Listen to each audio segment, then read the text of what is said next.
تو حضرت معاذ بن جبل رضی اللہ تعالیٰ عنہ کہتے ہیں کہ صبح کے خوبصورت لمحے اور حضور کی قربت اور سفر کی گھڑیاں اور چل بھی رہا تھا میں آقا کریم علیہ السلام کے ساتھ ساتھ، تو موقع غنیمت جانا تو میں نے کہا کہ اے اللہ کے پیارے رسول صلی اللہ علیہ وآلہ وسلم، مجھے آپ کی قربت میسر آئی ہے تو اس موقع سے میں فائدہ حاصل کرتے ہوئے آپ سے سوال پوچھنا چاہتا ہوں، اور وہ یہ کہ مجھے کسی ایسے عمل کے بارے بتا دیجئے جو عمل مجھے جنت میں داخل کر دے اور جہنم سے دور کر دے۔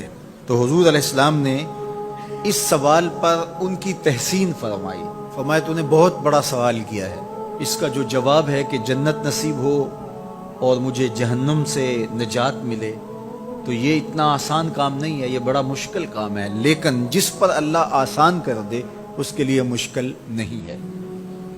یعنی جنت آسانی سے نہیں ملتی، جہنم سے بچنا بھی اتنا آسان نہیں ہے، بہت سارے گناہوں سے بچنا پڑتا ہے، لیکن اللہ جس کے لیے آسان کر دے اس کو نیکی کی توفیق دے دیتا ہے اور برائی سے اس کو بچا لیتا ہے۔ اگر تو چاہے کہ جنت میں جائے اور جہنم سے نجات ملے تو تمہیں اللہ پر ایمان بھی لانا پڑے گا، اور ایسا ایمان جس میں شرک کی آمیزش تک نہ ہو، اسی کی عبادت تیری زندگی کا مقصود ہو، اور نماز بھی ادا کرنا ہوگی، زکوٰۃ بھی دینا ہوگی، روزے بھی رکھنے پڑیں گے، اور تجھے حج بھی کرنا پڑے گا۔ جنت میں داخلے کے لیے یہ شرائط ہیں کہ تم یہ کام کرو گے۔ پھر ارشاد فرمایا میں تمہیں بھلائی کے دروازے ہی نہ بتا دوں؟ ارشاد فرمایا الصوم جنہ، روزہ ڈھال ہے۔ ڈھال آپ سمجھتے ہیں، اگر آپ لوگوں نے ڈھال نہیں دیکھی ہوئی تو آج کے زمانے کے اندر تو سب لوگوں نے جو ہے وہ ڈھال دیکھ لی ہے، چونکہ اس وقت ترکی نے اس طرح سے اپنے کلچر کو اور اپنی تہذیب کو جدید ذرائع ابلاغ کے ذریعے لوگوں تک پہنچایا ہے کہ اب 800-700 سالہ پرانی چیزیں بھی ہمارے سامنے آ گئی ہیں، ورنہ ہم یہ باتیں کیا کرتے تھے تو لوگ ان باتوں کو سمجھا نہیں کرتے تھے، چونکہ اس کا کوئی نمونہ اور شکل موجود نہیں تھی۔ جب دشمن تیر پھینکے تو تیر سے بچنے کے لیے وہ لوہے کا پتلا جو آگے کر دیا جاتا ہے، جو تیر کو اپنے اوپر روک لیتا ہے، اس کو عربی میں جنہ اور اردو میں ڈھال کہا جاتا ہے۔ تو آقا کریم نے فرمایا روزہ ڈھال ہے، تو گویا جہنم کی آگ سے بچانے کے لیے جو ہے وہ روزہ کام دے گا۔ وَالصَّدْقَةُ تُطْفِئُ الْخَطِیَّةَ، یہ گناہوں کو مٹا ڈالتا ہے، جس طرح کہ آگ کو پانی بجھا ڈالتا ہے، تو اس طرح جب صدقہ دیا جاتا ہے تو جو گناہ ہوتے ہیں وہ ایسے مٹتے ہیں کہ لگتا ہے یہاں گناہ تھے ہی نہیں۔ آگے ارشاد فرمایا رات کے پیٹ میں نماز ادا کرنا، یعنی تہجد کی نماز ادا کرنا۔ پھر حضور علیہ السلام نے یہ آیت پڑھی تتجافی جنوبہم عن المضاجع، ان کی کروٹیں بستروں سے الگ رہتی ہیں، خوف اور طمع میں وہ اللہ کو پکارتے ہیں اور وہ رات کو جاگتے ہیں، ان کی کروٹیں بستروں سے الگ رہتی ہیں، حتی بلغ یعملون، یہ آیت پڑھتے ہوئے آخر تک حضور نے تلاوت فرمائی۔ تو فرمایا جس طرح صدقہ آگ کو بجھا دیتا ہے، اس طرح پچھلے پہر کی نماز، تہجد کے سجدے بھی اللہ جل شانہ کے غصے کو ختم کر دیتے ہیں اور جہنم کی آگ کو مٹا ڈالتے ہیں۔ پھر حضور نے ارشاد فرمایا کہ میں تمام امور کی جڑ نہ بتا دوں کیا ہے؟ جتنے بھی معاملے ہیں اس کی جڑ ہی نہ بتا دوں؟ میں نے جھولی پھیلا کے کہا حضور کیوں نہیں، خیرات ڈالی ہے۔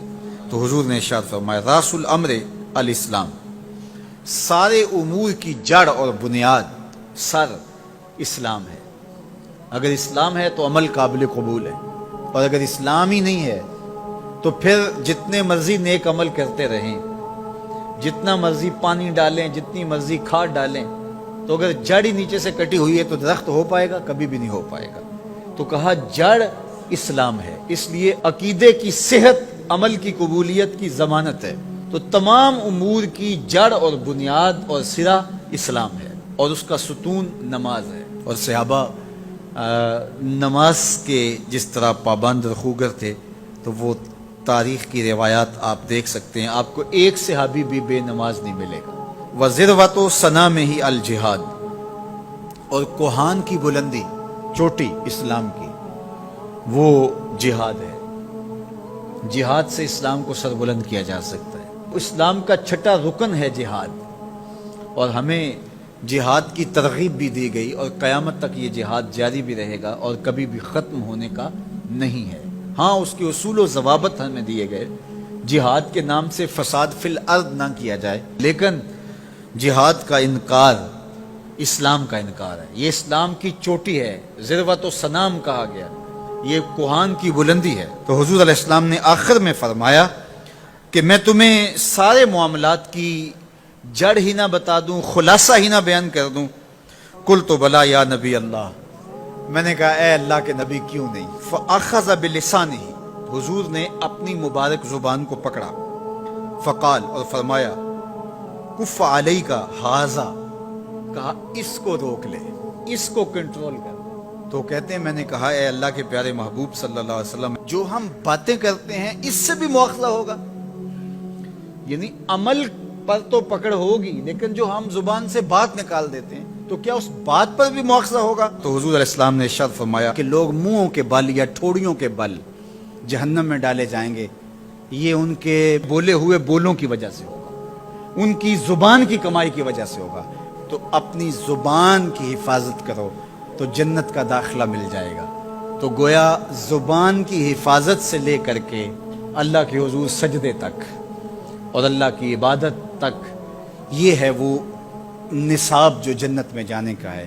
اللہ ہم سب کو 5 گانا باجماعت نماز کی توفیق دے، اللہ ہمیں توفیق حج کی نصیب کرے، اللہ ہمیں رمضان المبارک کے روزے رکھنے کی توفیقات سے مالا مال کرے، اللہ اپنی راہ میں جد و جہد اور جہاد کی توفیق سے مالا مال کرے۔